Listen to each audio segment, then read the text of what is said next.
So my presentation will start off with a background about climate change and SRM, followed by an explanation of the relevance of SRM to X-risk. And after that, I'll touch on the current state of research between SRM and X-risk. The study's aim and methodology will follow with a couple of key findings, and to close off a bit about the future work for the project. So climate change and SRM. Given that current global climates to mitigate climate change fail to limit warming to below the 1.5 degrees Celsius Paris Agreement goal, the idea of slowing the warming rate through geoengineering technology is being increasingly investigated.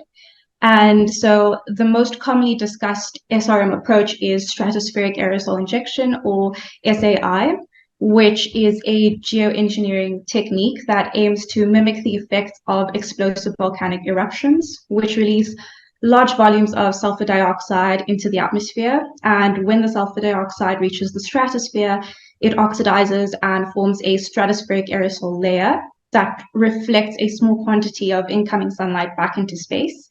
And this effect sort of triggers a cooling impact at the Earth's surface. So how does SRM become relevant in X-risk? The answer is termination shock, simply defined as a rapid and substantial rise in global temperatures following a cessation or abrupt termination of SAI deployment.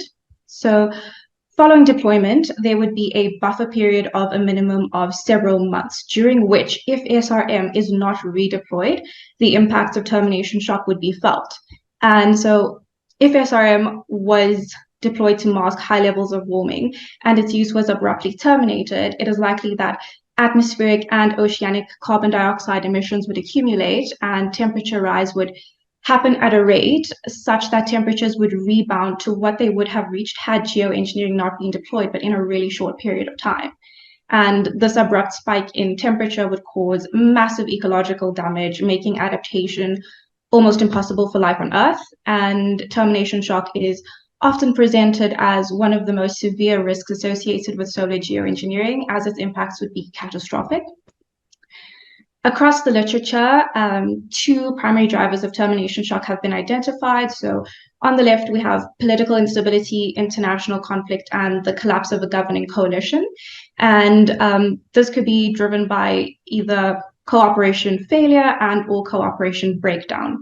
So cooperation failure happens if states that had net gains expectations from continuing the program were to defect SRM deployment. And this could happen due to collective action or capacity problems or even distorted information processing.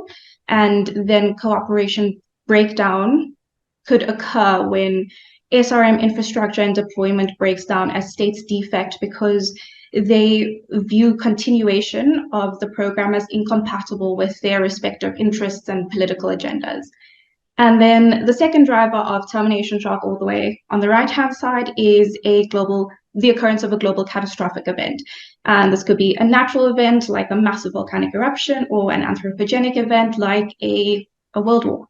And so the occurrence of a global catastrophic event could drive termination shock either by directly destroying SRM infrastructure and preventing the redeployment of SRM for long enough for termination shock to be felt, and through the cascading impacts of the catastrophe could inhibit the political and or economic capability to maintain the SRM program.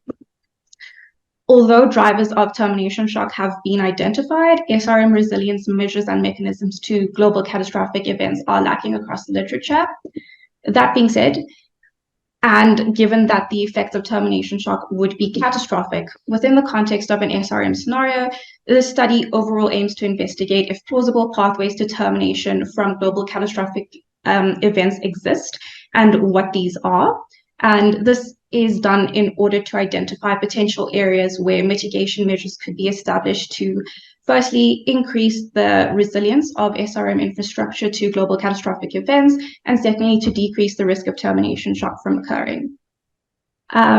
So the project is based on a qualitative investigation of the pathways from 3 chosen catastrophic events that could disrupt an SRM program for long enough to cause termination shock. And these are a solar superstorm, a volcanic eruption, and a global pandemic. And these three catastrophic events were chosen because the nature of the interactions with SRM infrastructure are all quite different. For example, a space weather event could disrupt the global power grid, which would affect SRM deployment technology like aeroplanes that depend on the grid for navigation purposes. And a volcanic eruption would interact with and potentially alter the existing aerosol layer that has been generated by the SRM program. And then a pandemic would affect global health, trade, economic, and food systems, which could affect the economic and political capacity to maintain SRM. And then the study also contributes to existential risk literature with respect to double catastrophes.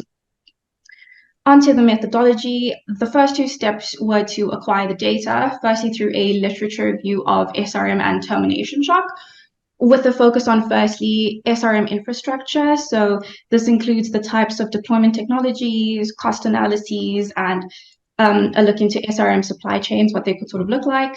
And the second bit of the literature review focused on identifying the primary physical and socio-political drivers that could disrupt SRM long enough for termination shock to be felt. And the second step to collect data was through expert elicitation with a total of 11 experts in the SRM and global catastrophic risk fields. And the aim of the interviews was to develop causal loop diagrams to identify and understand the mechanisms and pathways along which risks spread following the occurrence of each catastrophe to termination shock. And then the final step in the methodology is to analyze the qualitative data to identify effective places to implement technological and or political mitigation and resilience measures. But before presenting key findings, I'll provide a brief overview of the elicitation process. So for quick context, the SRM scenario used in the study is set in the year 2060, following 30 years of deployment that has masked 1 degree Celsius of warming. The SRM program has been deployed minilaterally by a coalition formed around a great power. Other great powers are not involved and have varying levels of opposition to the current SRM scheme, although none are willing to risk conflict over their opposition at this point. The SRM method is stratospheric aerosol injection that uses aeroplanes to continuously inject sulfate aerosols at 4 latitudes, which are 15 and 30 degrees north and south of the equator at 180 degrees east into the stratosphere. And in order for the effective termination to be felt, the SRM scheme must be terminated and not restarted within the buffer period. So I've compiled in total 3 causal loop diagrams based on the individual interviews conducted during the elicitation process. It's basically 1 mega diagram for each global catastrophic event, and the one shown here is for solar superstorms. And in each interview, the interviewee was asked to identify if plausible pathways to termination exist from the occurrence of the global catastrophic event exist against the backdrop of the SRM deployment scenario. But since these diagrams are very large and complex to present in the time I have left, I'll present a couple of interesting key findings. So here is an example of a couple of pathways from a global pandemic to termination shock. I'm not sure if you can see the text, it is quite small, but don't worry, I'm here to talk you through them.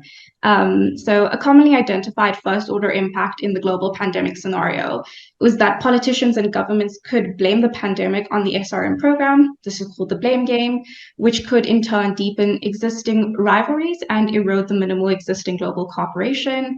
The blame game could also lay ground for regional war that could escalate into a large-scale war, increasing the possibility of SRM infrastructure. This includes SRM fleets, air bases, and injection material of being collateral damage to the war, which could lead to stopping SRM deployment and preventing it from restarting. And then another plausible pathway from regional war outbreak to termination shock is that as nations engage in warfare, people who are anti-SRM could intentionally destroy SRM infrastructure as they would now have access to weapons because of the war. Another finding shown here are a few pathways from a solar superstorm to termination shock. So all of the interviewees from the space weather scenario identified the disruption of and damage to electrical infrastructure as first order impacts, which could both cause power outages or failure of the power grid. And this could cause a decrease in trade, it could cause food shortages and potentially trigger a recession. A possible cascade of a recession is a lack of the economic capacity to carry out SRM, which could cause deployment to stop. If no other states had the capacity to carry out SRM after deployment stopped, termination shock would occur.